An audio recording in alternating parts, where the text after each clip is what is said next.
The exercise that took place was a joint exercise with the Arnprior Fire Department, the Renfrew County Paramedics Services, Arnprior Detachment of the OPP Service, the Dispatch Center, and also Arnprior District Memorial Hospital.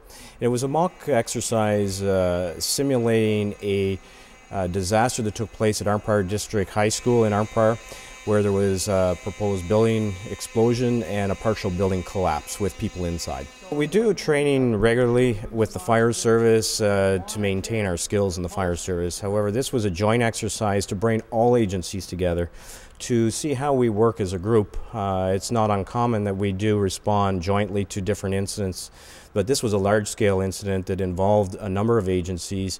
To pull them all together, basically our objective was to bring our commands together to make sure that these people could work together and organize a scale emergency of this size.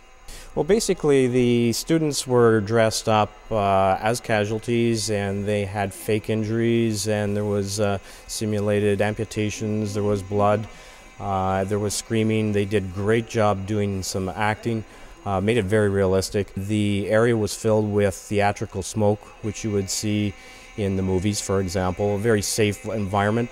But this provides a very realistic view to the responders that you can't see where you're going to get to these people in need.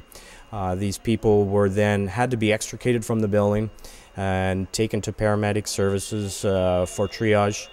And from there they were transported to the Arnprior Hospital, where the Arnprior Hospital stood by and did their job down there treating multiple casualties. Basically all they could see was smoke, as if there was an actual explosion. Then they'd run down the tech hall, and then they saw all the debris and then the bodies. And then there were bodies further back near the doors, and they couldn't get certain things open, so they had to work with the situation they were given. Basically you had to kind of not move, and you had to play your role. I was coherent, but I couldn't really say much. And then there was other people who were burn victims that really couldn't say anything at all. So they had to deal with what we had to do. I had a laceration to the head, and I was paralyzed from the waist down. So I was in the hallway, and I had 3 firefighters come up, and they put me on a board, and they brought me just outside to the fire truck to keep warm. It was hard keeping still, especially when they were picking you up and trying to well, not picking you up, but trying to move you onto the board. And when they were carrying you, it was really hard trying to make sure that you didn't move, and so it was real looking, yeah. We made the call at around 7, so makeup took from 4 to 7 for everybody and all the other wounds.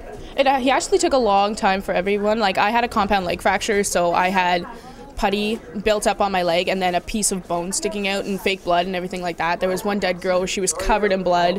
One guy had no leg, so he had to tuck his leg into his pants, and it made it look like he had no leg at all and stuff like that. This event was a surprise. They knew there would be a training event, but they didn't know where and what. So this one was to see how their reactions would be, and their reactions were very good as to how they entered the building. They took safety into consideration, their own safety, before getting to the casualties and performing their duties. So I feel that the Arnprior Fire Department, members of the Arnprior Fire Department, responded very responsibly. Their command set up very quickly and took charge of the situation, and it was a very successful event on what we believe on our part.